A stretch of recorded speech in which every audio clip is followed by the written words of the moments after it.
নোয়াখালীর সেনবাগে অর্জুনতলা ইউনিয়ন পরিষদের নাম পরিবর্তন করে ছিলনিয়া মডেল ইউনিয়ন পরিষদ করার লক্ষ্যে গণশুনানি অনুষ্ঠিত হয়েছে। দুপুরে উপজেলার অর্জুনতলা ইউনিয়ন পরিষদের উদ্যোগে পরিষদের হলরুমে এই গণশুনানি অনুষ্ঠিত হয়।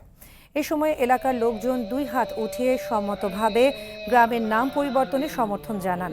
এ সময় উপজেলা নির্বাহী অফিসার জিসান বিন আজাদ, পরিষদের সাবেক chairman Shahjahan Bhuiyan, UP member Serajul Haque Kamal, union Awami লীগের সভাপতি কুতুব উদ্দিন পাটোয়ারি সহ সংশ্লিষ্টরা উপস্থিত ছিলেন।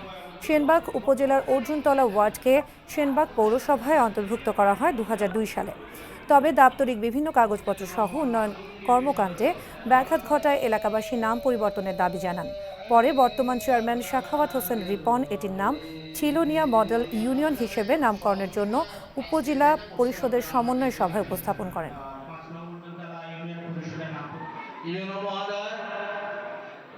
গ্রামটি বর্তমান পৌরসভায়